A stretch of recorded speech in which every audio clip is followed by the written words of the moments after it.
ईश्वर की प्यारी संतानों के रूप में मेरे निज आत्मा,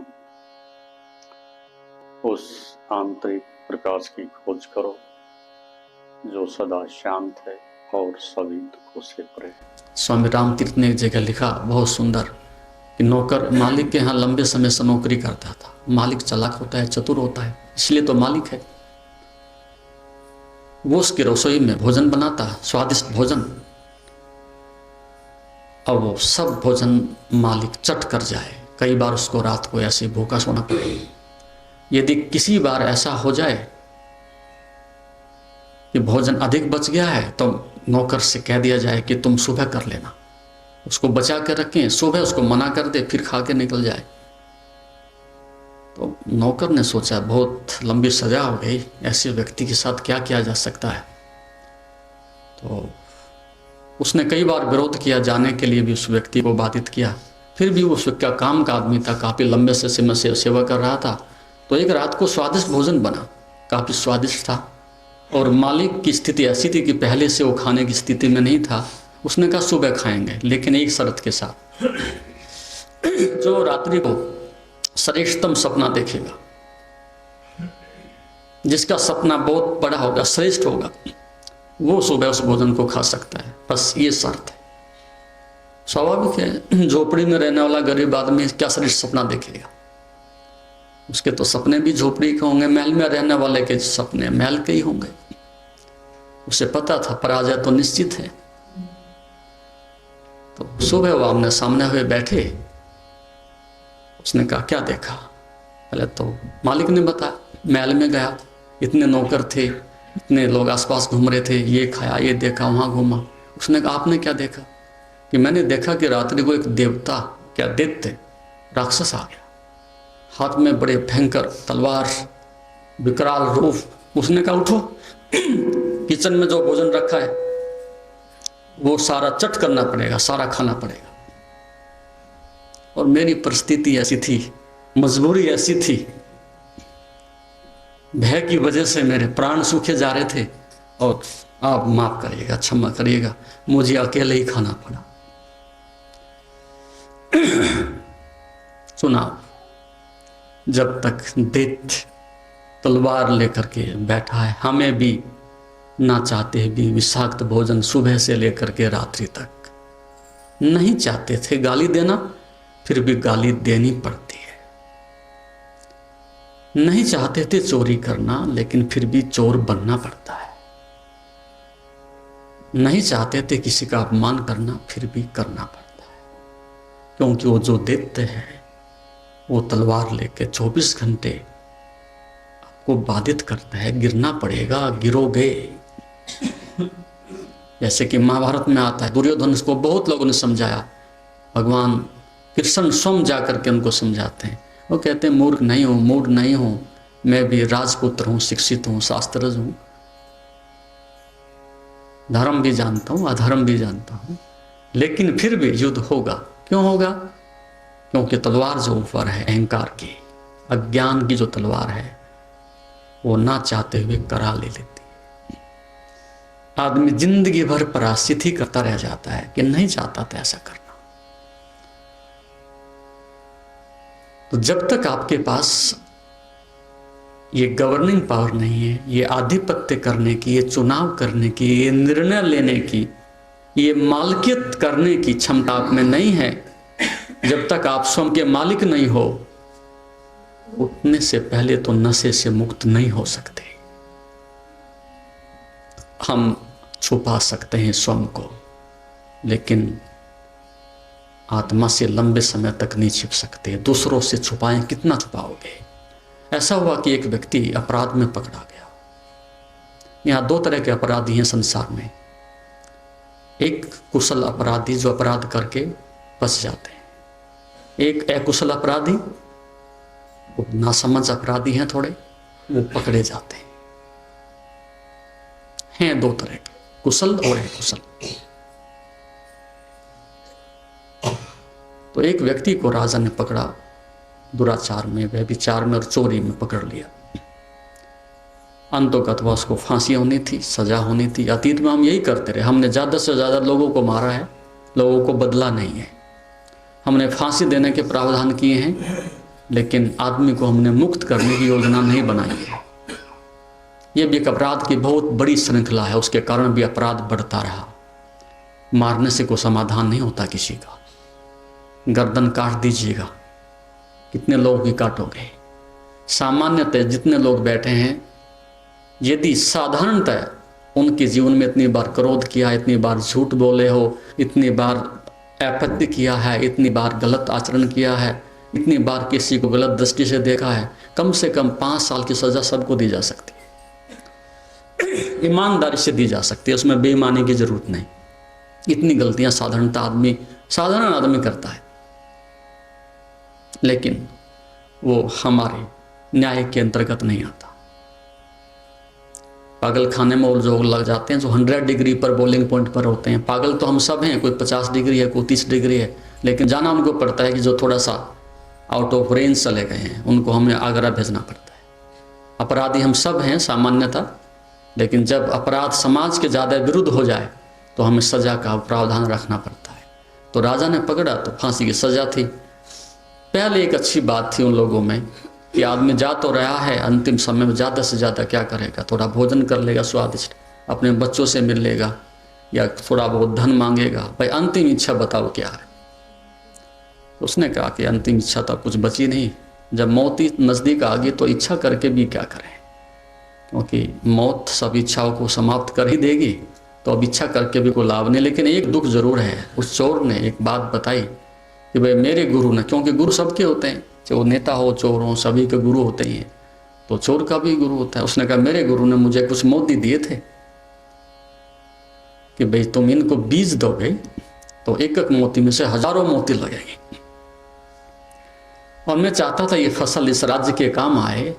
आप इतने सुंदर राजा हो, इतने सुंदर प्रजा है, मैं तो निकृष्ट था ही, चोरी हो सकता था, लेकिन और बहुत अच्छे आदमी हैं जिनके पास ये मोती होंगे और उनकी शोभा का, उनका गले का हार बनेंगे, तो मुझे मृत्यु के बाद भी कम से कम एक प्रसन्नता तो होगी कि मैं कुछ राष्ट्र को दे करके तो गया, तो आप कृपया ये ले लें। उसने लेके रखे ही थे। उसने कहा एक शर्त जरूर है। बोले क्या? बोले वो बताऊंगा खेत में जाने के बाद ही। इसकी फसल कैसे होती है पहले मुझे बताना पड़ेगा, ऐसे नहीं फसल उगती इसकी। खेत पर ले गए, अच्छी प्रकार से उसको लेआउट बना करके, खरपतवार निकाल करके सब तैयार कर दिया उसने कहा ये फसल मैं भी पैदा कर सकता था, लेकिन मैं तो चोर हूं, दुर्भाग्यशाली आदमी हूं। मेरे गुरु ने एक ही बात कही थी, जिस व्यक्ति ने कभी ना तो व्यभिचार किया, ना व्यभिचार का विचार किया, न कभी चोरी की, न कभी चोरी का विचार किया, ऐसा व्यक्ति बोएगा तो मोती जमेंगे ये, अन्यथा जमेंगे नहीं। और मैं तो स्पष्ट है चोर हूं ही, इसमें कोई दलील देने की, तर्क देने की तो बात ही नहीं। अब सम्राट साहब, राजा साहब, आप सोचो, आप बीज दो। अब ये बात अच्छी प्रकार से आप ही समझते हो, व्यभिचार, उसका विचार भी कभी ना उठा हो, आदमी ढूंढना लगभग मुश्किल बात है। चोरी का भाव ना उठ गया हो, किसी की रास्ते से निकलते भी सफारी गाड़ी देख करके मन में, साइकिल पर बैठा हुआ आदमी के मन में भाव ना उठ गया कि शायद हम भी दौड़ सकते थे। किसी का अच्छा मकान देख करके, वो चोरी है मानसिक, मन में भाव जग गया, काश ये कोठी तो मेरे पास होनी चाहिए थी। किसी के सौंदर्य को देख करके मन में भाव उठ गया कि काश ये सौंदर्य तो मेरे पास। ये मानसिक चोरी है। दूसरे का लेने का तुम्हें क्या अधिकार है? उसका प्रारब्ध, उसके भगवान के बीच उसको जो मिला है उसकी संपदा है, लेकिन फिर भी आदमी के मन में होता है छीन लेता मैं, काश। छीन नहीं सकते, बात अलग है, लेकिन मन में भाव तो उठ ही गया। और कर्म से फल नहीं मिलता, तुम्हारे भाव क्या है उससे फल मिलता है। तो अब जब राजा को कहा तो पहले एक बात जरूर थी संस्कृति में, जब तक यहां गुरु रहे, संत रहे, धर्म का एक सही स्वरूप रहा, ईमानदार लोग जरूर थे। चोर भी देखो कितना ईमानदार था, उसने अंतिम समय में वो बात है कि मैं तो काम नहीं आ सका, शायद राष्ट्र के यही काम आ सके। तो राजा भी ईमानदार होता था और उसने अंदर झांका, स्वयं में देखा कि दोनों बुराई मेरे अंदर हैं, दोनों दोष हैं। उसने अपने वजीर की तरफ को देखा और वजीर ने अपने सेनापति की ओर देखा। तीनों ने इनकार कर दिया कि नहीं, ये संभव नहीं है। जी प्रभु। हाँ,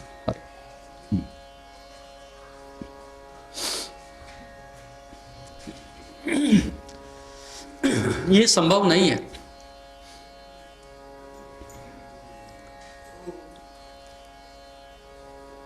तो फिर स्वयं राजा को निर्णय करना पड़ा कि हमारे जैसा व्यक्ति जो श्रेष्ठ पद पर बैठा हो और इस पूरे समाज का प्रतिनिधित्व करता हो और जो सारा समाज हम पे भरोसा करता हो, और हम ये दो बात पूरी नहीं कर सकते, तो हमें तुम्हें फांसी की सजा देने का भी कोई हक नहीं।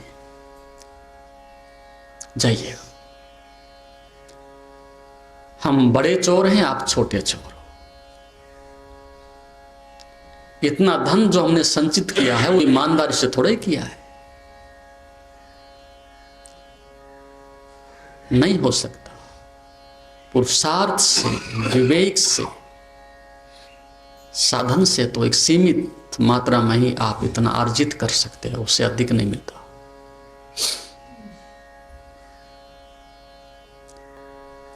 तो चुनाव करने से पहले एक केंद्र बिंदु होना चाहिए, और जिसके पास केंद्र बिंदु नहीं है, जिसके पास राइट वे नहीं है, जिसके पास एक सम्यक केंद्र नहीं है, ऐसा व्यक्ति मंदिर में भी जाएगा तो भी पाप बनेगा। क्योंकि मंदिर का अर्थ है धन्यवाद देने के लिए गया हूं, मंदिर का अर्थ है प्रार्थना करने के लिए गया हूं, प्रार्थना स्थली है हमारी। मंदिर का अर्थ है आंतरिक स्नान करने के लिए गया हूं। सुबह से बहुत सारी धूल जम गई थी और अब सोने से पहले कम से कम इतना तो कर लूं कि जो आज इकट्ठा हुआ उस धूल को तो पोंछ लेता हूं, जाकर के 2 अश्रु गिरा लेता हूं, और जो हुआ उसका प्रायश्चित करके सुबह ना हो सके ऐसे संकल्प के साथ वापस लौट जाता। मंदिर प्रार्थना स्थली थी, मंदिर हमारी एक साधना स्थली थी। लेकिन जिसके पास ज्ञान का केंद्र ना हो और उसका भोग का केंद्र सक्रिय हो, वासनात्मक केंद्र सक्रिय हो, अज्ञान का केंद्र सक्रिय हो, तो वो मंदिर में जाके भगवान को थोड़ा ही मांगेगा। मंदिर भी उसके लिए, उसकी पूर्ति करने के लिए, एक वासना की, एक इच्छा की पूर्ति करने के लिए दुकान ही है, वो देवालय नहीं रह जाता।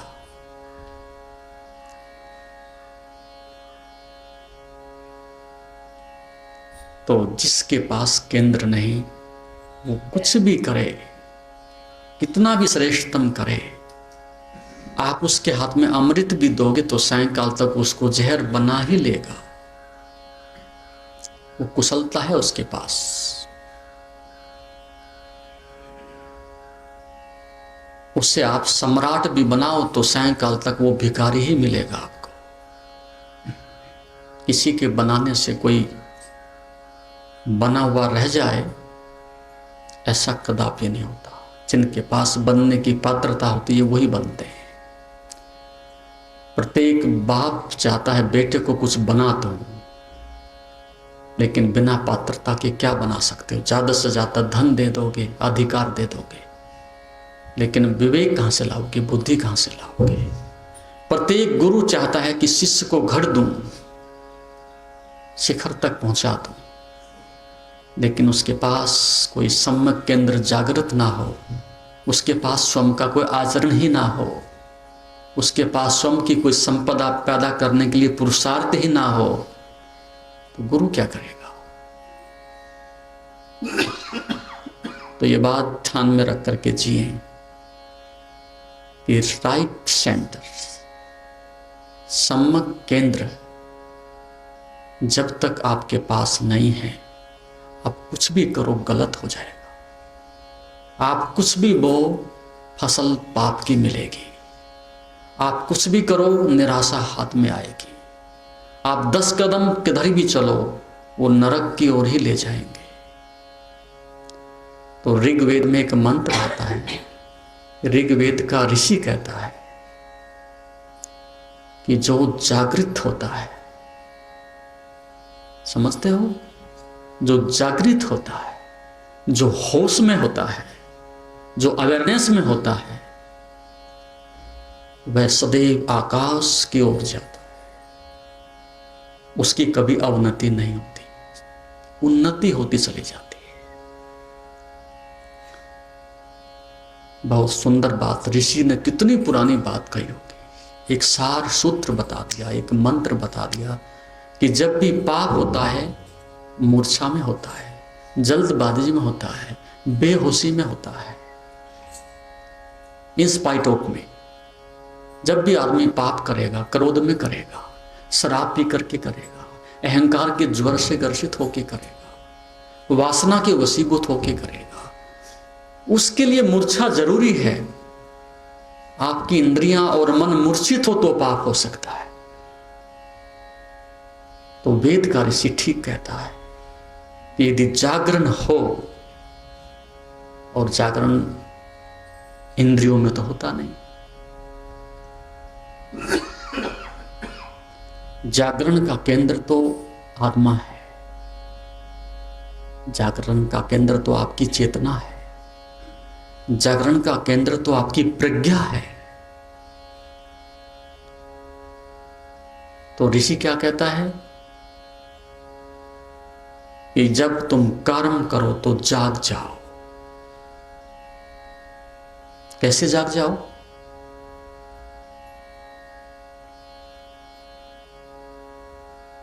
कम से कम 3 बार उस कर्म को स्थगित करो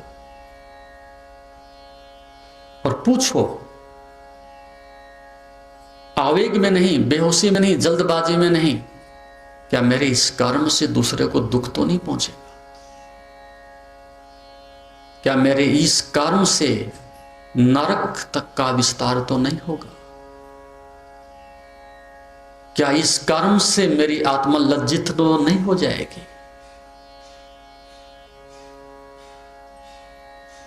बस एक ही गुरु मंत्र काफी है। आप रात के 12 बजे अंधेरे में गुफा में भी हो, आप पाप नहीं कर सकते, क्योंकि अब स्वयं साक्षी हो। जब तक मैं दूसरे की निगाहों में, दूसरा मेरा साक्षी हो, वो देख रहा है कि नहीं देख रहा है, उतने से पहले व्यक्ति गुनाहों से मुक्त नहीं हो सकता। कौन किसको देख रहा है, कब तक देखेगा, कौन किसकी रखवाल करेगा, कौन बाप बेटे के पीछे घूमेगा, कौन गुरु किसी शिष्य के पीछे पीछे घूमेगा, कौन राजा जाकर के प्रजा के हर एक आदमी को देखेगा? ये असंभव बात है। अपना प्रकाश स्वयं जब तक तुम्हारे पास नहीं होता, उतने से पहले आप अंधकार से मुक्त नहीं हो सकते। तो प्रज्ञा का प्रकाश, प्रज्ञा का आलोक, रात के 12 बजे गीता खोल के बैठोगे, वेद खोल करके बैठोगे, रामायण खोल के बैठोगे, गुरु से पूछने जाओगे, कहां जाओगे? तो उस प्रकाश को जो व्यक्ति साथ रखता है और उस कर्म को मूर्छा से नहीं, होश से और स्वीकृति से और अनुमति से करता है कि करूं कि ना करूं, बस उतने समय में, उतने क्षणों में तो चेतना शिखर पर होती है। नहीं को नहीं कहने का साहस होता है, गलत को गलत कहने का साहस होता है, और कदम धीरे धीरे ठिठक जाएंगे, रुक जाएंगे। ये कर्म का रहस्य है, ये केंद्रित होने की कुंजी है, ये स्वयं के द्वार खोलने का एक रहस्य है। और जब तक आपके पास ये नहीं है, उतने से पहले सभी दिशाएं आपके लिए नरक ही प्रशस्त करती हैं, उसी का विस्तार करती हैं। सब्सक्राइब करें हमारे YouTube चैनल योग तीर्थ को और बेल आइकॉन भी दबाएं ताकि आगे आने वाली वीडियोस का नोटिफिकेशन आपको मिलते रहे। तो इस बात को ध्यान में रखते हुए कि सबसे पहला मनुष्य का कर्तव्य है, सबसे पहले शिक्षा का, ज्ञान का, भक्ति का, योग का लक्ष्य यह है कि आपके पास एक केंद्र बिंदु होना चाहिए। इसलिए योग कठोर शब्दों में कहता है अनुशासनम, द डिसिप्लिन। उस डिसिप्लिन का अर्थ क्या है? उस अनुशासन का अर्थ क्या है? उस अनुशासन का अर्थ यही है, जब भी कर्म करूंगा अंदर की आवाज पहले सुनूंगा और बाद में कर्म करूंगा, तब शिष्यत्व आता है।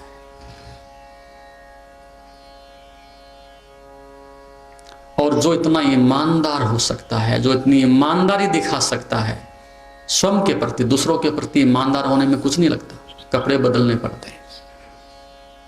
जो स्वयं के प्रति इतना ईमानदार हो सकता है वो उस केंद्र को प्राप्त कर सकता है, उस शिष्यत्व को ग्रहण कर सकता है, उसके पहले नहीं। तो ये कुछ सूत्र मैंने आपको बताए। जैसा कि आप जानते हैं, शरीर को स्वस्थ और मन को शांत बनाने के लिए योग ही एकमात्र साधन है। जीवन को योगमय बनाने के लिए व योग दर्शन के मर्म को आत्मसात करने हेतु गुरुदेव के आशीर्वचनों को श्रवण करें। उनके द्वारा दिया गया मार्गदर्शन आपके जीवन में सकारात्मक बदलाव लाएगा। अगर आप पतंजलि योग दर्शन सीखना चाहते हैं और इस प्राचीन ज्ञान को अपने जीवन में शामिल करना चाहते हैं तो हमसे संपर्क करें। हमारे योग सत्र न केवल आपके शरीर को स्वस्थ बनाएंगे बल्कि आपके मन और आत्मा को भी संतुलित करेंगे। अधिक जानकारी के लिए हमें नीचे दिए गए विवरणों पर संपर्क करें। हमारे साथ इस योग यात्रा की शुरुआत करें और अपने जीवन को शांति और सकारात्मक ऊर्जा से भरें। धन्यवाद। आपका दिन शुभ हो। ओम नमस्ते।